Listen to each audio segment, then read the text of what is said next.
Hello बच्चों, हमने अपने लास्ट टॉपिक में टाइप्स ऑफ सॉल्यूशन तक पढ़ा था।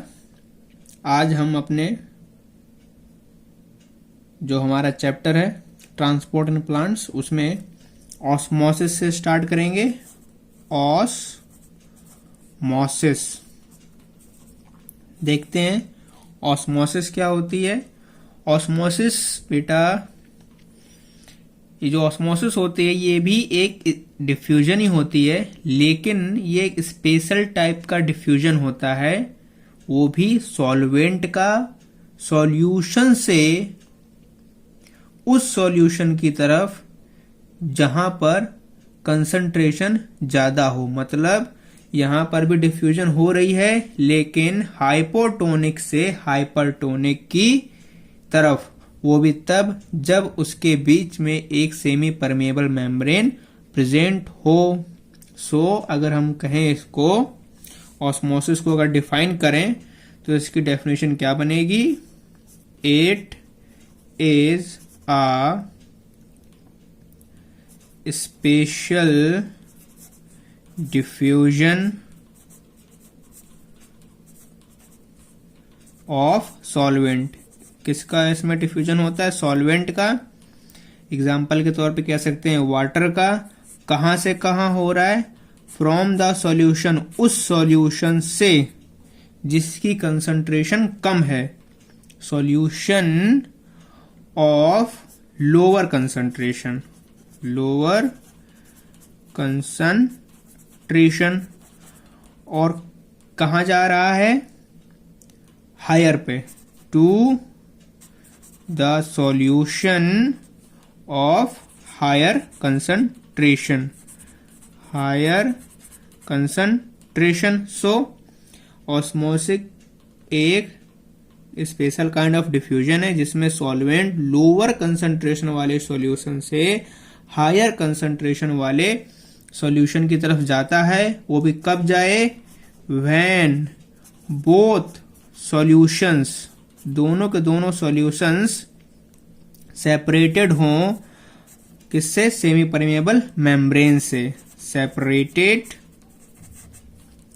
Bye a semi permeable membrane. ठीक है, इसे कहते हैं ऑस्मोसिस। इसमें होता क्या है? सॉल्वेंट मूव करता है। Solvent move from hypotonic solution to hypertonic solution. Hypertonic solution, ऐसा हम कह सकते हैं in the presence of a semi-permeable membrane। ऐसे भी हम ऑस्मोसिस को डिफाइन कर सकते हैं। ये आपको ऑस्मोसिस क्लियर हो गई होगी। अगर ऑस्मोसिस के समय वाटर सेल के अंदर जा रहा है तो उसे हम एंडो ऑस्मोसिस कहेंगे, और यदि सेल से बाहर आ रहा है तो एक्सो ऑस्मोसिस कहेंगे। एंडो मीन्स अंदर जाना, एक्सो मीन्स बाहर निकलना। दो टर्म, एक एंडो ऑस्मोसिस जिसमें जो वाटर है वो सेल के अंदर जाएगा, मूव्स इनटू दी सेल। ठीक है, ऑस्मोसिस में एक एंडो ऑस्मोसिस होती है। इसका अगर एग्जांपल ले लें तो जैसे कि जब आप रेजिन्स को पानी में रख देते हो, रेजिन्स प्लेस्ड इन वाटर, है ना। जब आप किशमिश को रखते हो पानी में तो सुबह देखते हो कि वो फूल कर उनका साइज बड़ा हो गया। क्यों? क्योंकि उनके अंदर पानी चला गया है। वो हो रहा है एंडो ऑस्मोसिस। और अगर आप उन्हीं, जब वो रेजिन्स ग्रेप्स थी, अगर आप उनको किसी सॉल्ट सॉल्यूशन रख दोगे तो वो कैसी हो जाएंगी, उनके अंदर से जो भी मॉइस्चर वो बाहर आ जाएगा, उनका वॉल्यूम कम हो जाएगा, तो उसे बोलेंगे एक्सो ऑस्मोसिस। क्या बोलेंगे? एक्सो ऑस्मोसिस, जिसमें क्या हो रहा है, जो वाटर है starts moving out of the cell, out of the cell. Example क्या बताया अभी, जब आप ग्रेप्स को कहाँ रख दोगे, सॉल्ट सॉल्यूशन में, grapes kept in salt solution, तो ऐसे में ग्रेप्स आपकी रेजेंस में कन्वर्ट हो जाएंगी। तो ये दो टर्म जो कि ऑस्मोसिस से रिलेटेड होते हैं, एक एंडो ऑस्मोसिस और एक एक्सो ऑस्मोसिस। ठीक है, अब बात करते हैं ऑस्मोटिक प्रेशर की। ये तो हो गई ऑस्मोसिस जो कि एक प्रोसेस होती है। Now talk about osmotic pressure. ठीक है, जिसको हम लोग O.P से डिनोट कर सकते हैं। ऑस्मोटिक प्रेशर क्या होता है? ये वो प्रेशर होता है जो कि मिनिमम प्रेशर है जो लगाया जाएगा किसी भी सॉल्यूशन में, ताकि वाटर का जो या फिर सॉल्वेंट का फ्लो इनवर्ड ना हो across a semi permeable membrane. ठीक है, ऑस्मोटिक प्रेशर वो मिनिमम प्रेशर होता है जो किसी भी सॉल्यूशन में लगाया जाएगा ताकि सॉल्वेंट मूव ना करे across a semi permeable membrane. ठीक है, और जो ये ऑस्मोटिक प्रेशर होता है ये आपके एक्सटर्नल प्रेशर के इक्वल होता है, जिसकी हमें जरूरत पड़ती है अप्लाई करें एक हाइपरटोनिक सॉल्यूशन में, ताकि ऑस्मोसिस रुक जाए हाइपोटोनिक सॉल्यूशन से। ठीक है, मतलब क्या है, एक बार दोबारा से समझ लीजिए ऑस्मोटिक प्रेशर। और पहली बात तो ऑस्मोटिक प्रेशर एक्सटर्नल प्रेशर के इक्वल होता है। इसको हाइपरटोनिक सॉल्यूशन में लगाया जाता है ताकि ऑस्मोसिस को, वाटर की एंट्री को रोका जा सके जब ये हाइपोटोनिक सॉल्यूशन में हो, वो भी सेमी परमिएबल मेम्ब्रेन की प्रेजेंस में। सो जो ऑस्मोटिक प्रेशर है, पहली बात ये इक्वल होता है एक्सटर्नल प्रेशर के।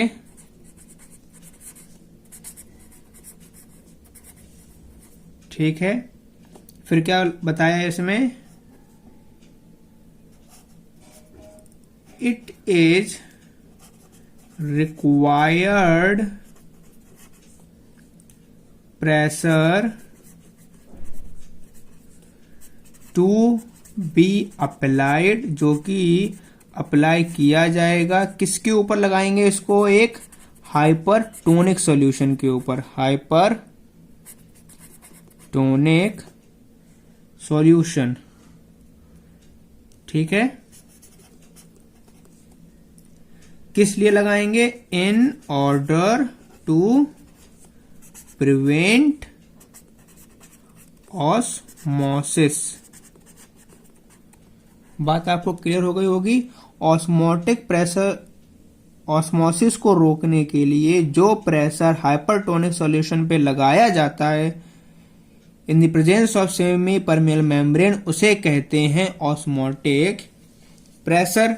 ठीक है, या तो आप ऐसे कह लो या फिर ऐसे समझ लीजिए कि एंट्री ऑफ वाटर को रोकने के लिए, entry of water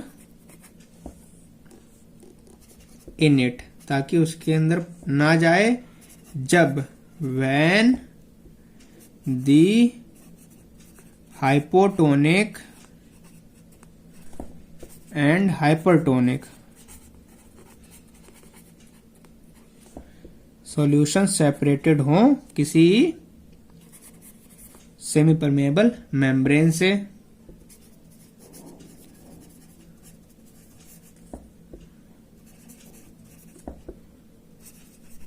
semi permeable membrane.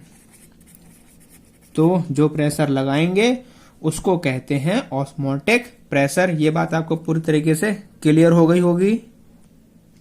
इसके बाद आगे अगर जाने कुछ और बातें, तो जो हमारा प्योर वाटर होता है उसका ऑस्मोटिक प्रेशर 0 होता है। ठीक है, the osmotic pressure of pure water is 0। ऐसा इसलिए भी है क्योंकि वहां पर सॉल्यूट प्रेजेंट है, सॉल्यूशन में सॉल्वेंट नहीं होता है, प्योर वाटर में किसी भी टाइप का मिक्सिंग नहीं होती है। ठीक है, due to presence of solute into the solution, इसीलिए जो ऑस्मोटिक प्रेशर होता है प्योर वाटर का वो 0 होता है। इसके बाद बात करें हमारा ऑस्मोटिक प्रेशर किस चीज के इक्वल होता है। जो आपका ऑस्मोटिक प्रेशर होता है किसी भी सॉल्यूशन का, ये डायरेक्टली प्रोपोर्शनल होगा प्रोपोर्शनल होता है किस चीज के, कंसंट्रेशन पे, to the concentration of solute in it. जिस सॉल्यूशन की कंसंट्रेशन जितनी ज्यादा उसका ऑस्मोटिक प्रेशर भी उतना ज्यादा। बात करें sequence of osmotic pressure,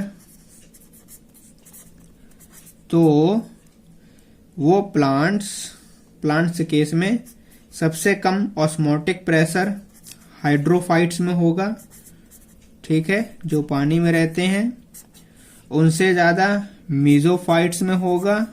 mesophytes का ऑस्मोटिक प्रेशर हाइड्रोफाइट से ज्यादा होगा, और मीजोफाइट से ज्यादा होता है जीरोफाइट्स का, और सबसे ज्यादा होता है आपके हेलोफाइट्स का। किनका? हेलोफाइट्स का। ठीक है, इनका ऑस्मोटिक प्रेशर सबसे ज्यादा होता है। ये आपको ऑर्डर ध्यान रखना है। तो सबसे ज्यादा हाईएस्ट ऑस्मोटिक प्रेशर हमें हेलोफाइट ग्रुप में मिलता है। और अगर हम एग्जाम्पल लें किसी हेलोफाइटिक प्लांट की, तो वो है आपका एट्रिप्लेक्स कॉनफोर्टिफोलिया। कॉनफोर्टिफोलिया, इसका जो ऑस्मोटिक प्रेशर होता है वो लगभग 202 एटीएम के इक्वल होता है। जो ऑस्मोटिक प्रेशर है इसको हम लोग मेजर करते हैं किस चीज से? ऑस्मोमीटर से। Osmotic pressure of a solution is measured किसके थ्रू? By osmometer. ठीक है, अब बात करते हैं ऑस्मोटिक प्रेशर के फॉर्मूले की। तो वेंटॉफ ने जो ऑस्मोटिक प्रेशर को मेजर करने के लिए फॉर्मूला बनाया था वो क्या था? The formula of van't Hoff. किस चीज को मेजर करने के लिए? ऑस्मोटिक प्रेशर को। फॉर मेजरिंग ऑस्मोटिक प्रेशर वो क्या था कि ऑस्मोटिक प्रेशर इक्वल होता है MRT के, जहां पर M आपका क्या होता है? मोलर कंसंट्रेशन, R आपका गैस कांस्टेंट जिसकी वैल्यू कितनी होती है? याद है तो 0.082 मोल्स और मॉलिक्यूल्स। ठीक है, ध्यान रखना है, याद होनी चाहिए। और T आपका एब्सोल्यूट टेम्परेचर, एब्सोल्यूट टेम्परेचर। तो ये फॉर्मूला था वॉन हॉफ का ऑस्मोटिक प्रेशर को मेजर करने के लिए। अब अगर हम ऑस्मोटिक प्रेशर किसी का कैलकुलेट करें तो हम लोग कैलकुलेट कर लेते हैं 1 मोल ग्लूकोज का, 1 मोल ग्लूकोज सॉल्यूशन का 0 डिग्री टेम्परेचर पे। तो osmotic pressure of 1 mole glucose solution at 0 degree Celsius कितना आ जाएगा? तो m की जगह 1, r आपका 0.082 भी बताया मैंने, और 0 डिग्री सेल्सियस को जब आप केल्विन में देखते हो तो कितना हो जाता है? 273। तो जब आप सॉल्व करोगे तो आपको ऑस्मोटिक प्रेशर जो निकल के आएगा दैट इज 22.4 atm। ठीक है, और ये भी किसके लिए है? ये नॉन इलेक्ट्रोलाइट्स के लिए। ठीक है, जो ऑस्मोटिक, ये किसके लिए है? फॉर नॉन इलेक्ट्रोलाइट्स, जब इसमें कोई भी इलेक्ट्रोलाइट्स नहीं है। जो ऑस्मोटिक प्रेशर होता है इलेक्ट्रोलाइट्स का, उसको हम लोग इस फॉर्मूले से कैलकुलेट नहीं करते हैं। तो ऑस्मोटिक प्रेशर फॉर इलेक्ट्रोलाइट्स, उसके लिए जो फॉर्मूला होता है वो होता है OP = MRTI। ठीक है, यहां पर जो I है ये कांस्टेंट है आयनाइजेशन ऑफ इलेक्ट्रोलिसिस का। दिस I क्या है? ये कांस्टेंट ऑफ आयोनाइजेशन, वो भी किसकी? इलेक्ट्रोलाइट्स की, इलेक्ट्रोलाइट्स। ठीक है, आपको फॉर्मूला चल गया, पता होगा। अगर नॉन इलेक्ट्रोलाइट्स हैं तो OP = MRT, और अगर इलेक्ट्रोलाइट्स हैं तो MRTI। और अगर हम किसी इलेक्ट्रोलाइट का भी ऑस्मोटिक प्रेशर निकालें तो जैसे कि हम एग्जांपल ले लेते हैं क्या, कि एक सॉल्यूशन है 1m NaCl का और एक आपके पास ग्लूकोज है। ठीक है, तो जो मोलर कंसंट्रेशन होगी दोनों सॉल्यूशन की इक्वल होगी, लेकिन मोलर कंसंट्रेशन तो एक जैसी होगी क्योंकि वहां भी 1 मोल है, यहां भी 1 मोल है। लेकिन जो ऑस्मोटिक प्रेशर होगा 1 मोल NaCl का वो हायर होगा 1 मोल ग्लूकोज से, क्योंकि जो ग्लूकोज है ये नॉन इलेक्ट्रोलाइट्स है और जो आपका NaCl है ये इलेक्ट्रोलाइट है। इसमें क्या खास बात? Both solution have same molar concentration, क्योंकि दोनों में 1-1 मोल है। ठीक है, लेकिन जब बात करते हैं ऑस्मोटिक प्रेशर की तो जो ऑस्मोटिक प्रेशर होगा किसका? 1 मोल NaCl का, वो ज्यादा होगा किससे? Higher than 1 mole of glucose. ठीक है, जो वाटर होता है और बात करें वो हमेशा लोअर ऑस्मोटिक प्रेशर से हायर ऑस्मोटिक प्रेशर की तरफ मूव करता है। Water moves from lower osmotic pressure towards कहां पर? Higher osmotic pressure. ये आप कुछ चीजें ध्यान रखनी है। ऑस्मोटिक प्रेशर के बाद अब हम बात करते हैं टर्गर प्रेशर की। टर्गर प्रेशर की किसकी? टर्गर प्रेशर, ठीक है, या फिर इसी को T.P, ठीक। तो जानते हैं कि टर्गर प्रेशर क्या होता है। तो जब कभी भी आप किसी भी सेल को पानी में इमर्स करते हो, ठीक है, तो क्या देखते हैं कि वाटर जो है वो सेल के अंदर चला जाता है।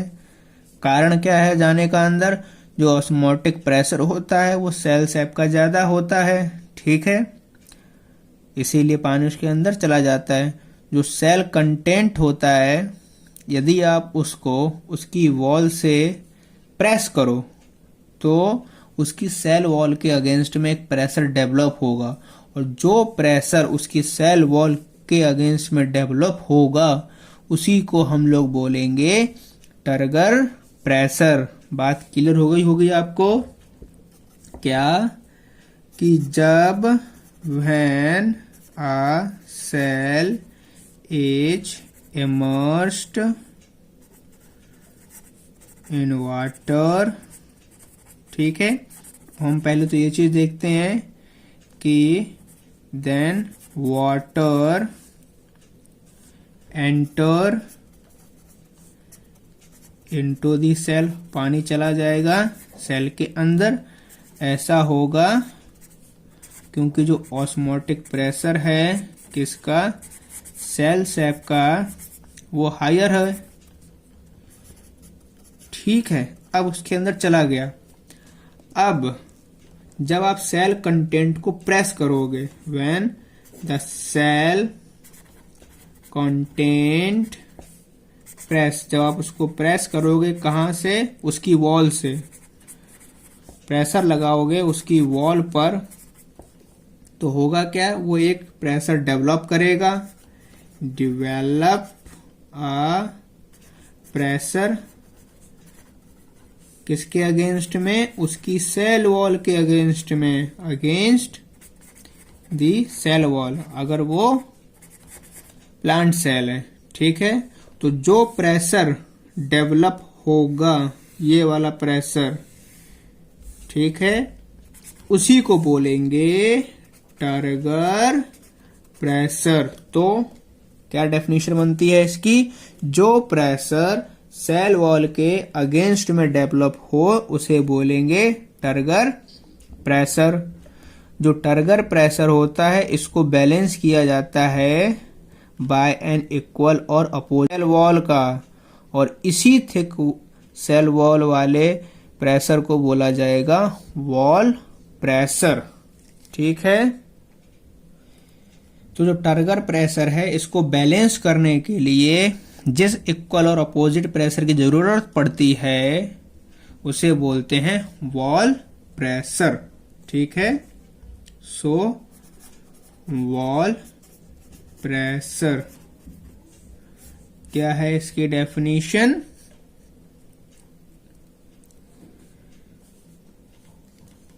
The pressure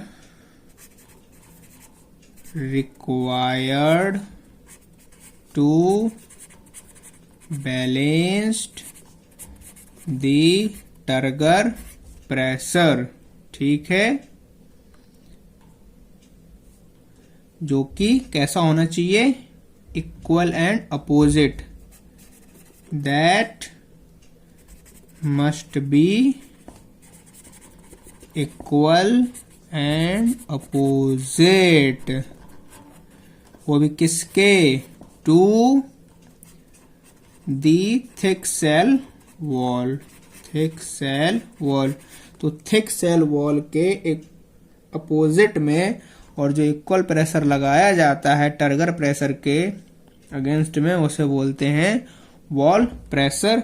इसीलिए जो टर्गर प्रेशर होता है इस डेफिनेशन के अकॉर्डिंग आपके वॉल प्रेशर के इक्वल होता है। आगे बात करें तो टर्गर प्रेशर है ये कभी भी फ्री सॉल्यूशन पर एप्लीकेबल नहीं होता है। इसके अलावा और बात करें टर्गर प्रेशर की तो जो आपका टर्गर प्रेशर होता है ये कभी भी फ्री सॉल्यूशन पे एप्लीकेबल नहीं होता है। Turgor pressure is not applicable for free solution. ये केवल और केवल ऑस्मोटिक सिस्टम पर ही एप्लीकेबल होता है। Applicable only for osmotic system. बात आपको क्लियर हो गई। जो टर्गर प्रेशर है इसीलिए इसको हम लोग हाइड्रोस्टैटिक प्रेशर के नाम से भी जानते हैं। Turgor pressure is also known as hydrostatic pressure. ठीक है। अब अगर जैसे कि हम लोग एक सेल बनाएं तो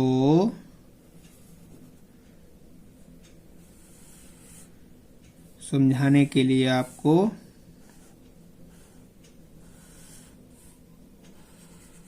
ये मान लेते मेरी एक सेल है।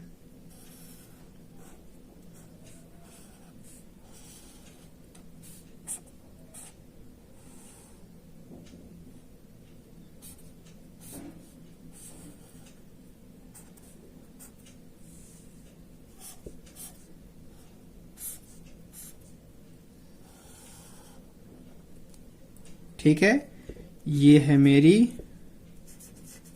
Cell wall.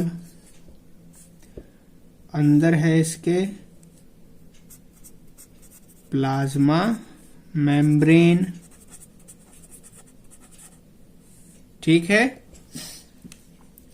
और यहां पर है आपका क्या, वैक्यूलर सेप।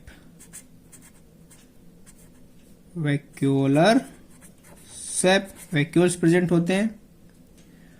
और यहां से आप बाहर से क्या लगा रहे हो, ऑस्मोटिक प्रेशर। क्या लगा रहे हो, ऑस्मोटिक प्रेशर। जब ऐसा करोगे तो जो ये सेल वॉल है इसके अगेंस्ट में जो प्रेशर लगेगा वो कहलाएगा टर्गर प्रेशर। ठीक है, और ऑस्मोटिक प्रेशर हो गया। और इसके अपोजिट में, क्योंकि ये चारों तरफ लग रहा होगा, जब आप प्रेस करोगे तो सेल वॉल के अगेंस्ट में चारों तरफ टर्गर प्रेशर लगेगा। और इसको बैलेंस करने के लिए जो आप बाहर से प्रेशर लगाओगे दैट इज वॉल प्रेशर। ठीक है, तो ये दोनों हमेशा बैलेंस में रहते हैं, इसीलिए सेल एज इट इज रहती है। तो टर्गर प्रेशर वॉल प्रेशर के इक्वल होता है। बस मैं यही बताना चाह रहा था डायग्राम के जरिए। सो टर्गर प्रेशर एंड ये वॉल प्रेशर का हो गया डायग्राम। आपको क्लियर हो गया होगा, अंदर से टर्गर प्रेशर, बाहर से वॉल प्रेशर।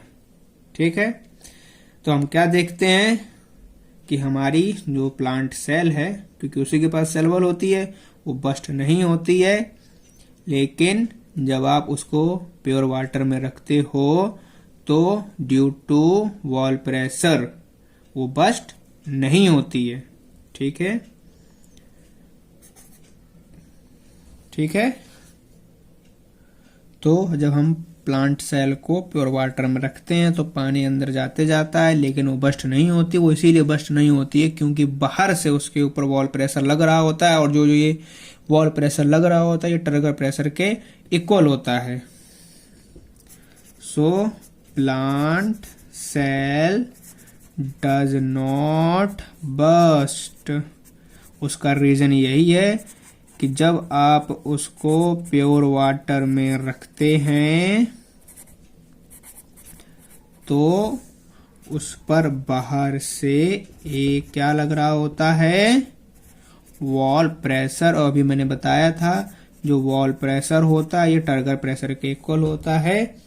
बस इसीलिए आपकी प्लांट सेल बस्ट नहीं करती है। लेकिन अगर आपने भूल से भी एनिमल सेल को रख दिया प्योर वाटर में तो वो बस्ट कर जाएगी। उसका रीजन यही है क्योंकि प्लांट सेल में सेल वॉल नहीं होती है। जब सेल वॉल नहीं होगी तो उसके अगेंस्ट में वॉल प्रेशर भी नहीं लगेगा और वो बस्ट कर जाएगी। ठीक है, इसको आप देख सकते हो, अगर आप आरबीसी को डिस्टिल वाटर में रखो तो फट जाएगी। ठीक है, कुछ टाइम के बाद में। अब बात करें वैल्यू ऑफ टर्गर प्रेशर की, ये 0 होती है ऑस्मोटिक प्रेशर में। जब हम बात करें osmotic pressure in plant cell, so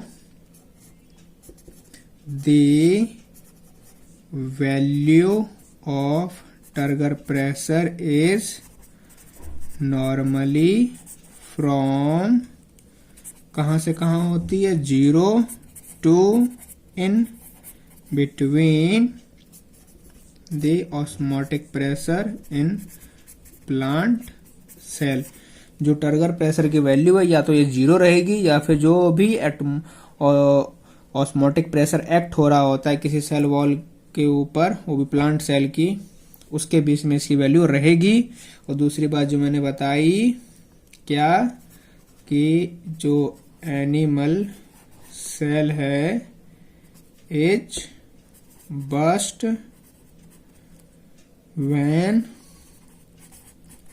placed in pure water because जो वॉल प्रेशर होगा वो क्या होगा, एब्सेंट होगा। और एब्सेंट क्यों होगा, due to absence of cell wall. जब सेल वॉल ही नहीं है तो वॉल प्रेशर कहां से लग जाएगा। ये आपको कुछ बातें ध्यान में रखनी है। इसके अलावा आपको ये पता होना चाहिए कि जो टर्गर प्रेशर होता है किसी भी फ्लेक्सिड सेल का वो 0 होता है। Flaccid cell has 0 turgor pressure. Flaccid cell क्या होती है, फ्लेक्सिड सेल वो सेल होती है जिसमें वाटर अंदर या बाहर जा सकता है। अब बात करते हैं टर्गर प्रेशर की हाईएस्ट वैल्यू कहाँ होती है। तो जो टर्गर प्रेशर है उसकी हाईएस्ट वैल्यू आपको फुल्ली टर्जिट सेल में दिखेगी और ये ऑस्मोटिक प्रेशर के इक्वल होगी। ठीक है, so the highest value of turgor pressure किसमें मिलेगी आपको, इन फुल्ली टर्जिट सेल, जिसने पानी बहुत सारा सोख के रखा हो, जो पूरी तरीके से टर्जिट हो गई हो, जिसमें टर्जिडिटी आ गई हो, टर्जिट सेल। और ये किसके इक्वल होता है, it is equal to the osmotic pressure. तो जो भी फुल्ली टर्जिट सेल होती हैं उसका ऑस्मोटिक प्रेशर और टर्गर प्रेशर कैसा होता है, सेम होता है। ठीक है, हम टर्गर प्रेशर की वैल्यू को नेगेटिव ले सकते हैं, तब ले सकते हैं जब प्लाज्मोलिसिस किसी भी सेल की हो रही हो, क्योंकि उसमें पानी बाहर आ रहा होगा। जब बाहर आ रहा होगा तो टर्जिडिटी नहीं रहती है, इसीलिए पानी बाहर आ जाता है। सो हम टर्गर प्रेशर की वैल्यू को नेगेटिव कब लेंगे, टर्गर प्रेशर इज, इसको हम लोग एज्यूम कर सकते हैं एज नेगेटिव। कब कर सकते हैं, जब when plasmolysis of the cell is taken place. ठीक है, उस समय आप ट्रिगर प्रेशर की वैल्यू को नेगेटिव ले सकते हो। अगर हम बात करें सिग्निफिकेंस ऑफ ट्रिगर प्रेशर की, सिग्निफिकेंस ऑफ ट्रिगर प्रेशर, तो ट्रिगर प्रेशर का सिग्निफिकेंस क्या है? सबसे पहली बात तो जो ट्रिगर प्रेशर है ये किसी भी सेल के नॉर्मल शेप को मेंटेन रखता है। दूसरी बात, ये हेल्प करता है सेल को इलोंगेशन में या फिर ग्रोथ में। सो पहला significance, maintains the normal shape of the cell. और दूसरा सिग्निफिकेंस, ट्रिगर प्रेशर हेल्प करता है किसमें? सेल इलोंगेशन में, सेल इलोंगेशन। ठीक है, so this is all about trigger pressure. अब हम बात करते हैं डीपीडी के बारे में। किसके बारे में? डीपीडी। ठीक है, तो जो डीपीडी है इसका फुल फॉर्म होता है diffusion pressure डेफिक्ट।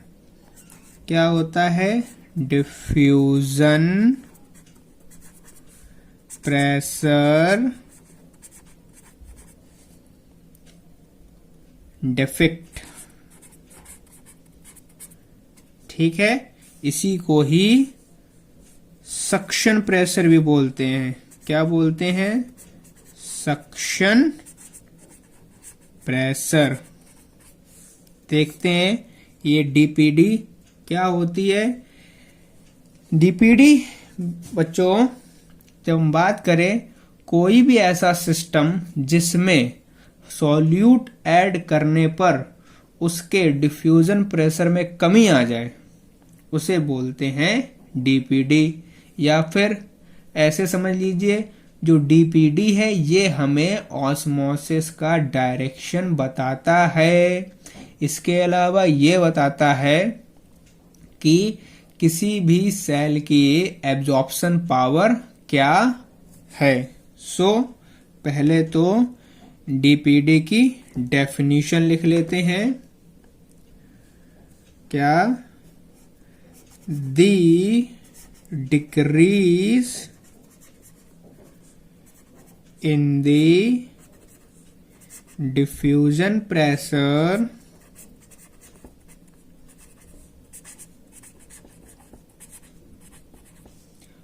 of any system, किसी भी सिस्टम का डिफ्यूजन प्रेशर डिक्रीज हो रहा हो, किसकी वजह से? Due to addition of solutes के एडिशन की वजह से, उसे कहते हैं डीपीडी। और ये क्या डिटरमाइन कराता है? इट डिटरमाइंस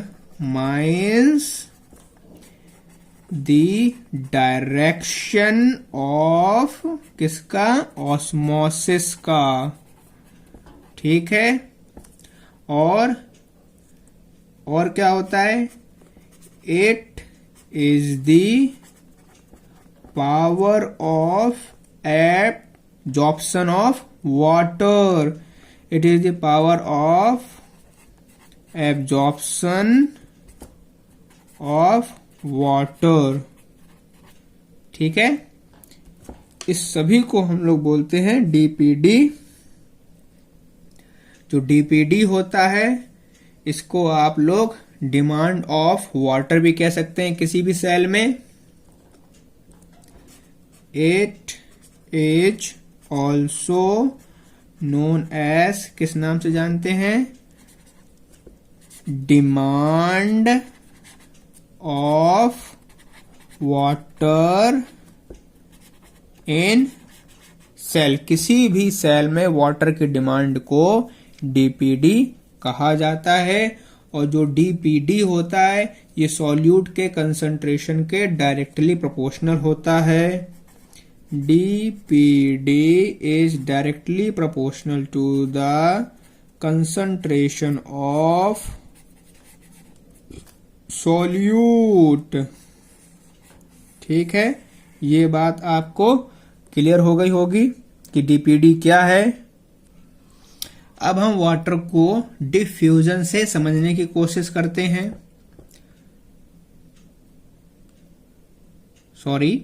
जो हमारा डिफ्यूजन है उसको हम लोग डीपीडी के माध्यम से समझने की कोशिश करते हैं।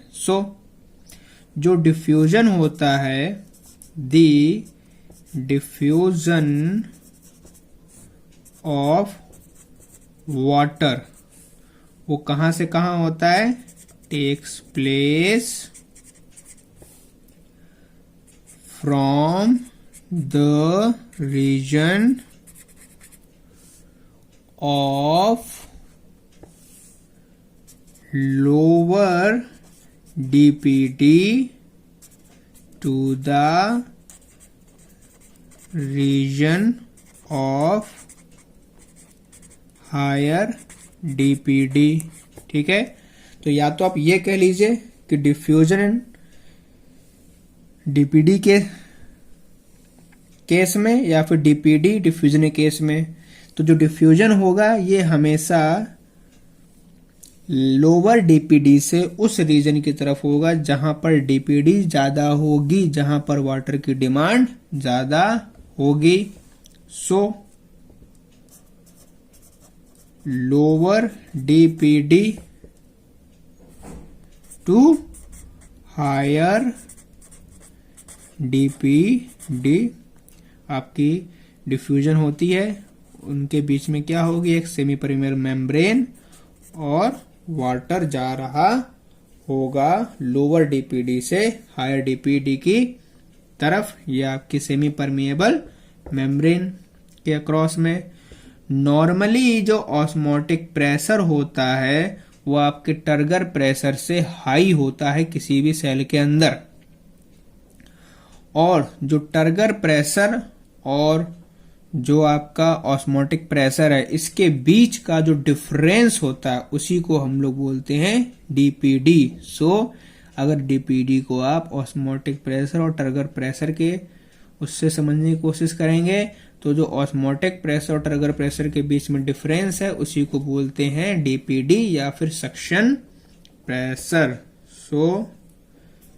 The difference between osmotic pressure and turgor pressure, ठीक है, वो क्या कहलाएगा? आपका TPD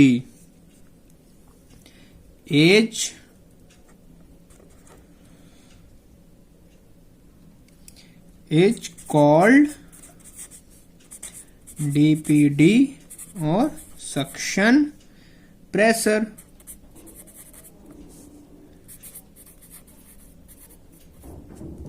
ठीक है, ये बात आपको क्लियर हो गई होगी। तो क्या लिखेंगे? DPD is osmotic pressure minus turgor pressure. ये वाला पॉइंट पे आप लोगों को क्लियर हो गया होगा। इसके बाद और समझें, जो डीपीडी है वो अगर हम बात करें किसी फ्री सॉल्यूशन के केस में तो वहां पर आपके ऑस्मोटिक प्रेशर से इक्वल होती है। The DPD of any free solution is equal to the osmotic pressure. ऐसा इसलिए है क्योंकि जो फ्री सॉल्यूशन होता है उसका जो टर्गर प्रेशर होता है वो 0 होता है, due to turgor pressure equals to 0। तो जब टर्गर प्रेशर आपका 0 हो जाएगा तो जो डीपीडी है वो ऑस्मोटिक प्रेशर के इक्वल हो जाएगी। ठीक है, अब बात करते हैं अगर हम डीपीडी की नॉर्मल सेल में या फिर पार्शियली टर्जिट ठीक है, तो वहां पर डीपीडी क्या होती है, डीपीडी इन पार्शियली टर्जिट या फिर कोई नॉर्मल सेल हो, तो वहां पर भी डीपीडी आपके osmotic pressure minus turgor pressure ही होगी, ये आपको ध्यान रखनी है। इसके बाद अगर हम देखें डीपीडी को फुल्ली टर्जिट सेल में, डीपीडी इन फुल्ली, यहां पार्शली था, यहां पर फुल्ली टर्जिट सेल, वहां पर डीपीडी आपको क्या देखने को मिलेगी, तो डीपीडी जो होती है फुल्ली टर्जिट सेल में वो आपके क्या होती है, जीरो। जीरो क्यों होती है, क्योंकि जब कभी भी आप एक सेल को प्योर वाटर यानी कि हाइपोटोनिक सॉल्यूशन में रखोगे तो होगा क्या कि जो वाटर है वो सेल के अंदर जाता जाएगा, जिससे कि सेल स्वेलिंग करना स्टार्ट कर देगी। ठीक है, क्यों होगी, क्योंकि टर्गर प्रेशर उसके अंदर डेवलप होता जाएगा, और जब ऐसा होगा उसी ठीक समय पे जो कंसंट्रेशन है सेल सेप की वो डिक्रीज होती जाएगी, क्योंकि लगातार उसमें पानी आता जा रहा होगा। जब ऐसा होगा, जब कंसंट्रेशन कम होती जाएगी तो ऑस्मोटिक प्रेशर भी कम होता जाएगा, और जब ऑस्मोटिक प्रेशर कम होगा टर्गर प्रेशर बढ़ जाएगा, तो जो वैल्यू है वो टर्गर प्रेशर की एक समय ऐसा आएगा कि वो ऑस्मोटिक प्रेशर के इक्वल हो जाएगी, है ना, मतलब कि एक इक्विलिब्रियम सेटअप हो जाएगा, और जब इक्विलिब्रियम सेटअप हो जाएगा तो वाटर की कोई डिमांड नहीं रहेगी, और डीपीडी क्या होता है, वाटर की डिमांड। तो जब फुल्ली टर्जिट सेल होता है उस समय आपका ऑस्मोटिक प्रेशर टर्गर प्रेशर के इक्वल होता है। जब आप इसको इस फॉर्मूले में पुट करोगे तो आपका डीपीडी जीरो आ जाएगा। So DPD in case of fully turgid cell कैसा होगा, जीरो होगा। अब बात करते हैं हम लोग डीपीडी की फ्लैक्सिड सेल में। किसमें, डीपीडी इन फ्लैक्सिड सेल। मैंने बताया था फ्लैक्सिड सेल जिसमें पानी अंदर बाहर हो सकता है। फ्लैक्सिड सेल में जो डीपीडी होती है वो आपके ऑस्मोटिक प्रेशर के इक्वल होती है। DPD is equal to osmotic pressure. ऐसा क्यों होता है, जब आप सेल को फ्लैक्सिड स्टेट में रखोगे तो वहां पर जो आपका टर्गर प्रेशर होगा वो वॉल प्रेशर के इक्वल हो जाएगा। तो जब ऐसा होगा दोनों कैंसिल हो जाएंगे, बचेगा क्या, सिर्फ आपका ऑस्मोटिक प्रेशर। इसीलिए डीपीडी आपके ऑस्मोटिक प्रेशर के बराबर होती है। अब बात करते हैं अगर डीपीडी आपके किसी प्लाज्मोलाइज्ड सेल में हो, DPD for plasmolysed cell. Water की डिमांड एक प्लाज्मोलाइज्ड सेल में देखें तो प्लाज्मोलाइज्ड सेल में हम जानते हैं जो हमारी डीपीडी होती है वो osmotic pressure minus turgor pressure होती है। लेकिन प्लाज्मोलाइज्ड सेल में हमने पढ़ा था अभी अभी कि जो वहां पे आपका टर्गर प्रेशर है उसको आप नेगेटिव ले सकते हो। तो जब आप वहां पर टर्गर प्रेशर को नेगेटिव लोगे तो जब उस वैल्यू को यहां रखोगे डीपीडी में तो ऑस्मोटिक प्रेशर फॉर्मूले में माइनस और वहां पर माइनस में टर्गर प्रेशर। माइनस माइनस क्या होता है, प्लस। तो in case of plasmolysed cell जो आपकी डीपीडी होगी वो osmotic pressure plus turgor pressure हो जाएगी। ये इंपॉर्टेंट चीज आपको ध्यान रखनी है। तो ये हमने डीपीडी लगभग सभी केसेस में पढ़नी है जो एग्जाम के पॉइंट ऑफ व्यू से बहुत इंपॉर्टेंट है। ये सारी बातें आपको ध्यान रखनी है। तो इन सभी केसेस में डीपीडी को पढ़ने के बाद हमें क्या समझ में आया कि जो डिमांड होती है वाटर की, डिमांड ऑफ वाटर, ठीक है, वो सबसे ज्यादा कहां पर है? सबसे ज्यादा है आपके प्लाज्मोलाइज्ड सेल में। किसमें? Plasmolysed cell. उसके बाद आपके फ्लैक्सिड सेल में, ठीक है। उसके बाद में पार्शियली टर्जिड सेल में, ठीक है। एंड लास्ट में आपके फुल्ली टर्जिड सेल में। किसमें? Fully turgid cell. सबसे ज्यादा प्लाज्मिड सेल को चाहिए, फिर फ्लैक्सिड को, देन पार्सली को, देन फुल्ली पार्सली को, ठीक है। तो ये डीपीडी वाला टॉपिक आप सभी को क्लियर हो गया होगा। इसके बाद अब हम लोग पढ़ेंगे वाटर पोटेंशियल। क्या पढ़ेंगे? वाटर पोटेंशियल, ठीक है, जिसको रिप्रेजेंट किया जाता है साई, ठीक है। तो वाटर पोटेंशियल होता क्या है, या फिर किसी भी चीज का पोटेंशियल क्या होता है? वैसे तो आप समझते हैं पोटेंशियल मीन क्षमता।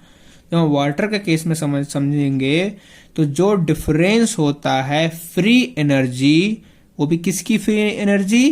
प्योर वाटर के मॉलिक्यूल्स की, और फ्री एनर्जी सॉल्यूशन की। इनके बीच में जो डिफरेंस होता है उसको बोलते हैं वाटर पोटेंशियल। एक बार दोबारा समझ लीजिए, जो भी डिफरेंस होगा प्योर वाटर के मॉलिक्यूल्स की फ्री एनर्जी का और सॉल्यूशन की फ्री एनर्जी का, उसको बोलते हैं water potential. So the difference between the free energy of molecules of pure water and free energy of the solution is called water potential of the system। किसी एक system में ये बात आपको क्लियर हो गई होगी। जो वाटर पोटेंशियल होता है वो सबसे ज्यादा किसका होता है? प्योर वाटर का। Water potential of pure water is maximum. ऐसा इसलिए है क्योंकि जो प्योर वाटर है उसमें ग्रेटर फ्री एनर्जी प्रेजेंट होती है, ठीक है। जो आपका फ्री एनर्जी है वो कम हो जाती है जब आप उसमें कोई सॉल्यूट डिसॉल्व कर देते हो। बात समझ में आ गई होगी। इसीलिए प्योर वाटर की जो वाटर पोटेंशियल है वो सबसे ज्यादा होगी। किसी भी सॉल्यूशन की एनर्जी तभी ज्यादा होगी अगर उसमें सॉल्यूट ना हो, और प्योर वाटर में कोई भी सॉल्यूट नहीं होता है, ठीक है। वाटर पोटेंशियल को मेजर किया जाता है बार में या फिर पास्कल में, ठीक है। So water potential is measured in bar और पास्कल, ठीक है। इसके अलावा जो आपका वाटर पोटेंशियल है ये आपका इक्वल होता है किसके? डीपीडी के, लेकिन बट अपोजिट इन साइन, सो यहां पर एक नेगेटिव साइन आ जाएगा। ठीक है, अब हम बात करते हैं कि हमारे वाटर पोटेंशियल के क्या क्या कंपोनेंट्स होते हैं। ठीक है, सो वाटर पोटेंशियल को ही हम लोग सॉल्यूट पोटेंशियल भी कह सकते हैं।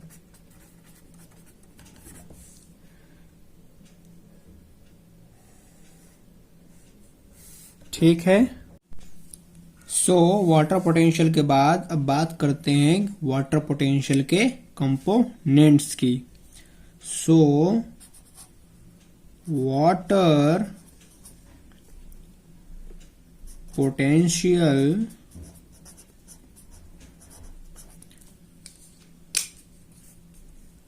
has some components। Water potential के कुछ कंपोनेंट्स होते हैं, देखते हैं वो कंपोनेंट्स कौन कौन से हैं। तो वाटर पोटेंशियल का जो पहला कंपोनेंट होता है उसे हम लोग बोलते हैं ऑस्मोटिक पोटेंशियल या फिर सॉल्यूट पोटेंशियल। सो इसका जो पहला कंपोनेंट है वो है आपका ऑस्मोटिक पोटेंशियल, इसी को ही सॉल्यूट पोटेंशियल भी बोलते हैं, सॉल्यूट पोटेंशियल। बात करते हैं ये दोनों क्या होते हैं। तो जो ये ऑस्मोटिक पोटेंशियल होता है ये सॉल्यूट्स की कंसंट्रेशन को रिप्रेजेंट करता है। क्या रिप्रेजेंट करता है? It represents the concentration of the solutes. ठीक है, और हमें पता है कि सॉल्यूट्स की प्रेजेंस में आपका वाटर पोटेंशियल जो होता है वो निगेटिव होता है। So water potential is negative in the presence of solutes. और जब ऐसा होगा तो आपका ऑस्मोटिक पोटेंशियल जो है क्या है? ऑस्मोटिक पोटेंशियल वो भी आपका नेगेटिव हो जाएगा, इज ऑल्सो नेगेटिव। इससे क्या समझ में आता है आपको कि जितने ज्यादा सॉल्यूट उतना कम solute potential. So more the solutes less the solute potential। बात आपको क्लियर हो गई होगी। वैसे ऑस्मोटिक पोटेंशियल और सॉल्यूट पोटेंशियल को ऐसे रिप्रेजेंट करते हैं। ठीक है, इसके बाद जो दूसरा कंपोनेंट होता है वाटर पोटेंशियल का उसे कहते हैं प्रेशर पोटेंशियल। क्या कहते हैं? प्रेशर पोटेंशियल, और इसको रिप्रेजेंट किया जाएगा साई पी से। देखते हैं प्रेशर पोटेंशियल क्या होता है। प्रेशर पोटेंशियल कुछ नहीं, जो हमारा टर्गर प्रेशर होता है उसी को ही प्रेशर पोटेंशियल बोलते हैं। So turgor pressure is also known as pressure potential. बात आपको क्लियर हो गई होगी। और टर्गर प्रेशर जानते हैं, वो प्रेशर जो अगेंस्ट द सेल वॉल लगता है। ठीक है, जितना ज्यादा वाटर पोटेंशियल होगा इसके केस में उतना ज्यादा आपका प्रेशर पोटेंशियल होगा। ठीक है, हमें एक चीज मालूम है, जो वाटर है वो हमेशा हायर वाटर पोटेंशियल से लोअर वाटर पोटेंशियल की तरफ मूव करता है। क्या कहा मैंने अभी? Water always move from higher potential towards, किसकी तरफ मूव करेगा? The lower water potential. ठीक है, तो ये दो कंपोनेंट होते हैं। एक पहला ऑस्मोटिक पोटेंशियल जो कि सॉल्यूट की कंसंट्रेशन को बताएगा, एक होता है प्रेशर पोटेंशियल जिसको टर्गर प्रेशर बोलते हैं। और टर्गर प्रेशर हमारा वो प्रेशर होता है जो सेल वॉल के अगेंस्ट में लगता है। और इसमें एक और बात जान लो आप कि वाटर हमेशा हायर पोटेंशियल से लोअर वाटर पोटेंशियल की तरफ ही मूव करेगा। ठीक है, so water potential is equals to solute potential plus pressure potential. ये बात आपको क्लियर हो गई होगी। और इसमें वाटर पोटेंशियल निगेटिव है तो इसका मतलब सॉल्यूट निगेटिव है। और जो आपका प्रेशर पोटेंशियल होता है ये पॉजिटिव भी हो सकता है और निगेटिव भी हो सकता है, लेकिन सॉल्यूट हमेशा negative and water potential is also negative. ये बात आपको क्लियर हो गई होगी। ये कुछ खास बातें आपको याद भी रखनी है। इसके बाद बात करते हैं प्लाज्मोलिसिस की। किसकी? प्लाज्मोलिसिस। प्लाज्मोलिसिस क्या होता है? तो प्लाज्मोलिसिस बोलते हैं जब आपका प्रोटोप्लाज्म सेल वॉल से डिटैच हो जाए और श्रिंकिंग करना स्टार्ट कर दे, उसे कहेंगे प्लाज्मोलिसिस। और ऐसा तब होता है जब आप किसी एक प्लांट सेल को हाइपरटोनिक सॉल्यूशन में रखते हो। और उससे क्या होता है, क्योंकि वो हाइपरटोनिक सॉल्यूशन है, उसकी कंसंट्रेशन ज्यादा है, तो सेल के अंदर जो भी वाटर प्रेजेंट होता है वो उसको अपनी तरफ खींचेगा। और जब खींचेगा तो उसमें प्रोटोप्लाज्म सेल वॉल से डिटैच हो जाएगा और इसी को बोला जाता है प्लाज्मोलिसिस। सो प्लाज्मोलिसिस क्या होता है? दी detachment of protoplasm from the cell wall। कब? when the plant cell placed in hypertonic solution। Hypertonic solution, तो उसको बोलते हैं प्लाज्मोलिसिस। अब इसको अगर हम सिक्वेंसली समझें तो क्या होता है, सबसे पहले आप जो हमारी प्लांट सेल है उसको आप हाइपरटोनिक सॉल्यूशन में रखोगे। ठीक है, होगा क्या, क्योंकि हाइपरटोनिक सॉल्यूशन की कंसंट्रेशन ज़्यादा है तो वो सेल से पानी को अपनी तरफ खींचेगा। इससे क्या होगा, सेल का साइज रिड्यूस हो जाएगा, सेल श्रिंकिंग करना स्टार्ट कर देगी। ठीक है, यानी कि एक्सोऑस्मोसिस होगा। इससे क्या होगा कि जो टर्गर प्रेशर है वो कम होता जाएगा। ठीक है, जब टर्गर प्रेशर कम हो जाएगा और वो प्रोटोप्लाज्म को पुश नहीं कर पाएगा सेल वॉल की तरफ, तो जो सेल मेम्ब्रेन है वो श्रिंक करेगी, total volume of the cell वो भी रिड्यूस हो जाएगा। और जब ऐसा होता है तो इस सिचुएशन को बोला जाता है generally first stage of plasmolysis या फिर लिमिटिंग प्लाज्मोलिसिस। सो प्लाज्मोलिसिस 3 स्टेप्स में होती है। पहली स्टेप को बोला जाता है लिमिटिंग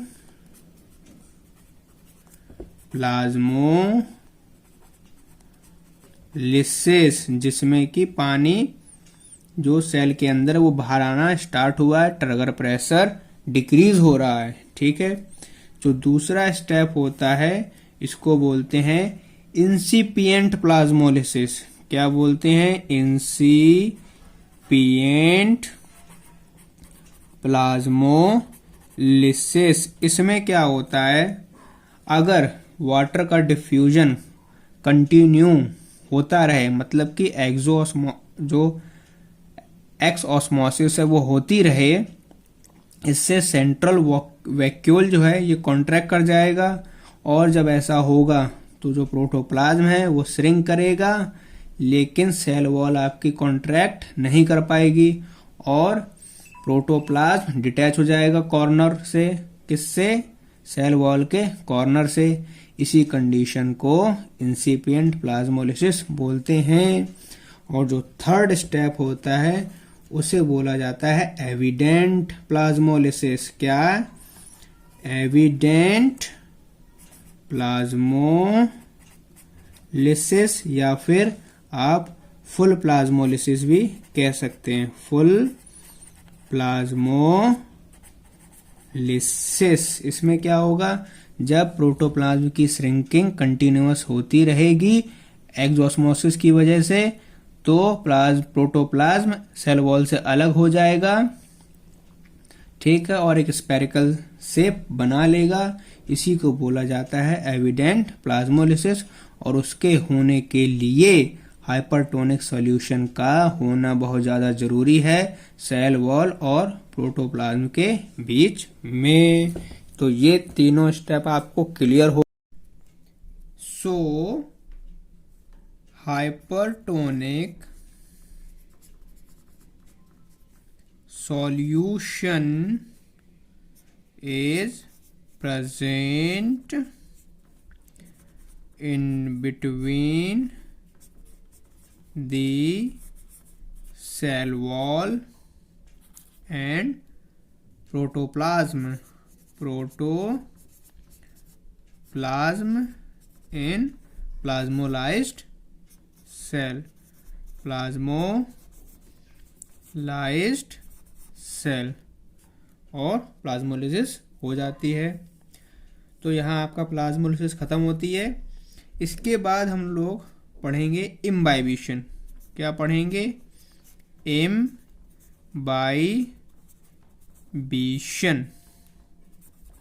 समझते हैं इम्बाइबिशन क्या होता है।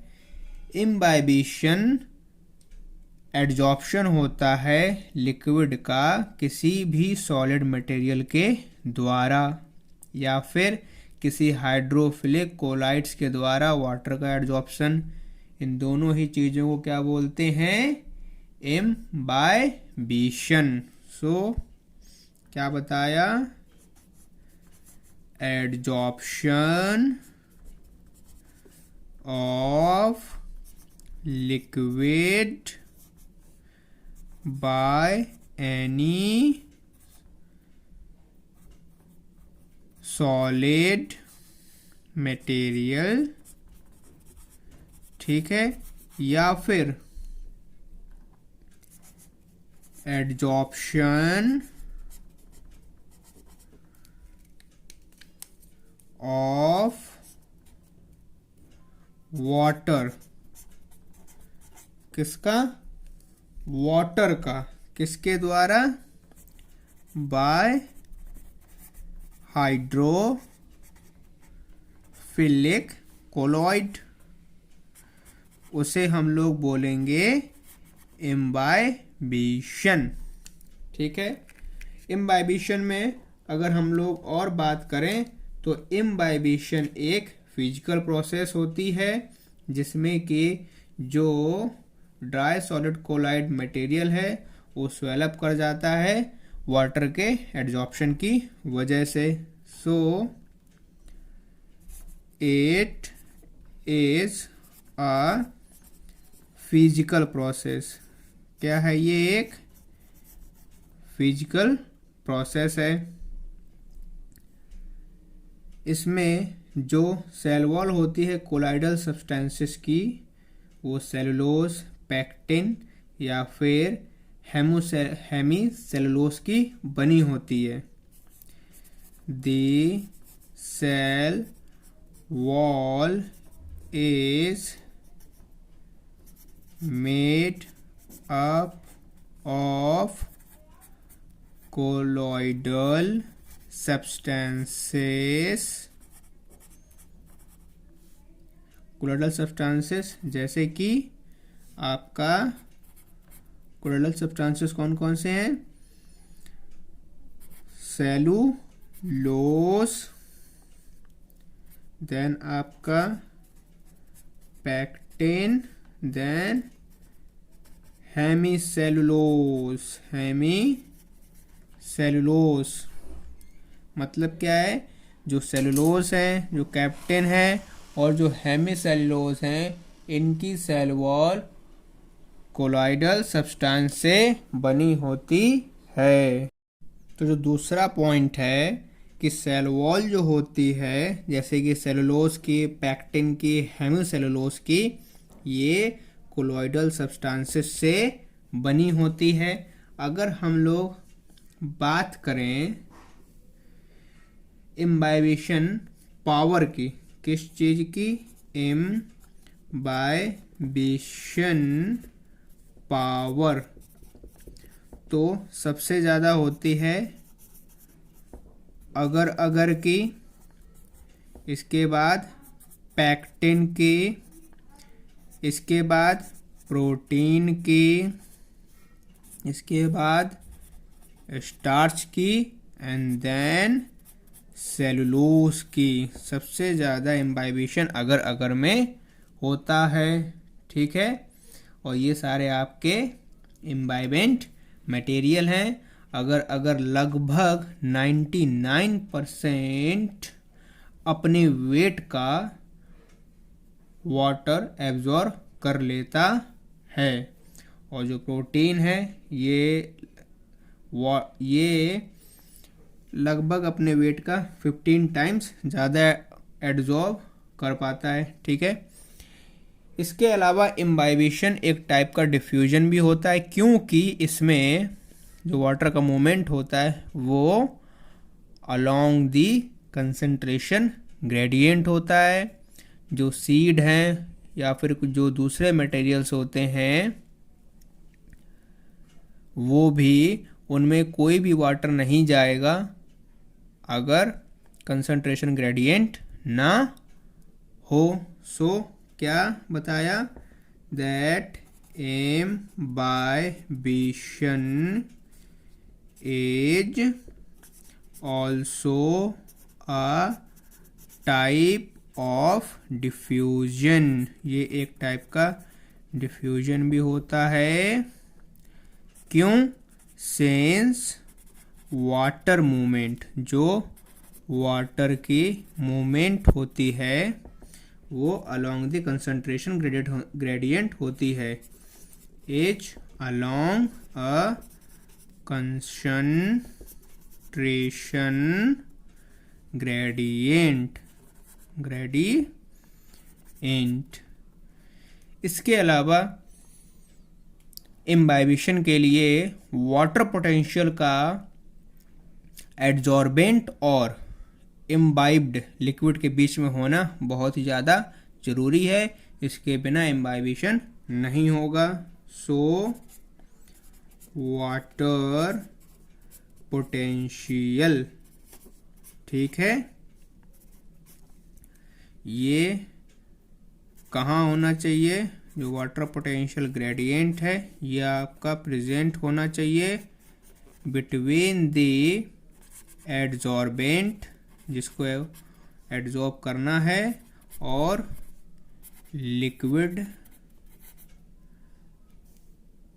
जो कि इम्बाइब्ड होगा। ठीक है, is essential. Other than this, imbibition के समय कई बार हीट रिलीज होती है, इस हीट को हम लोग बोलते हैं heat of waiting. So the heat released during the imbibition, किस समय? imbibition के समय, और इसको बोला जाता है हीट ऑफ वेटिंग। ठीक है। इसके अलावा जिस समय इम्बाइबिशन होता है उस समय एक ह्यूज प्रेशर डेवलप होता है, उस प्रेशर को बोलते हैं imbibition pressure. The huge pressure developed during imbibition is called imbibition pressure. क्या बोलते हैं उसको? Imbibition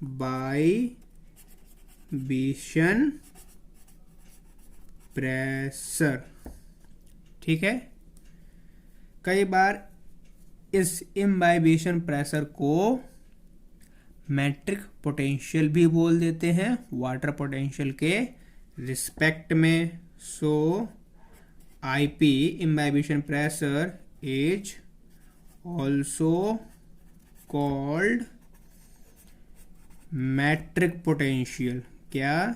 metric potential with respect to water potential। ठीक है। अब बात करते हैं सिग्निफिकेंट ऑफ इम्बाइबिशन की। Show significant of imbibition। अगर इसके सिग्निफिकेंट की बात करें तो पहली चीज adsorption of water, adsorption of water bye seeds and dry would. ठीक है। जो प्रेशर होता है जो कि प्रोड्यूस्ड होता है जिस समय स्वेलिंग होती है वुड की, उसका यूज़ किया जाता था पुराने लोगों के द्वारा रॉक्स को तोड़ने के लिए। ठीक है। अगर ये प्रेशर ना प्रेजेंट हो इम्बाइबिशन में तो सीडलिंग पॉसिबल नहीं है, क्योंकि वो बाहर निकल के आ ही नहीं पाएगा। ठीक है। दूसरी चीज ब्रेकिंग ऑफ सीड कोड। क्या? Breaking of seed coat. जब सीड का जर्मिनेशन होता है ये इम्बाइबिशन प्रोसेस की ही वजह से होता है। जो प्रोटीन हैं, जो फैट्स हैं, जो स्टार्च हैं, जो ये केर्नल में प्रेजेंट होते हैं, और जब ये स्वेलअप करते हैं वाटर का तो केर्नल स्वेलअप होगा, सीड कोट से ज़्यादा स्वेलअप हो जाता है और वो ब्रेक कर देता है सीड कोट को और जर्मिनेट कर जाता है सीड। तीसरी चीज initial process of water absorption, absorption. क्या? Initial process of water absorption. Absorption किसमें? रूट्स में। रूट्स में जो एब्जॉर्प्शन होता है वाटर का, किसके द्वारा? रूट हेयर्स के द्वारा। ये भी इम्बाइबिशन होता है। फोर्थ चीज रिसर्शन इन मैनी प्लांट्स। क्या? रिसर्शन इन मैनी प्लांट। जो रिसर्शन प्रोसेस होती है बहुत सारे प्लांट्स में, जैसे कि लाइकेन। ठीक है। और दूसरा सेलाजीनेला। क्या? सैलाजिनेला, वो भी इम्बाइबिशन की वजह से ही होता है। और फिफ्थ चीज, जो एरियल रूट्स में वाटर जाता है, the water enters into the aerial roots, ये सब कुछ इम्बाइबिशन की वजह से होता है। तो आप सभी को इम्बाइबिशन क्लियर हो गया होगा। आज के लेक्चर में यहीं तक, बाकी हम नेक्स्ट लेक्चर में पढ़ेंगे।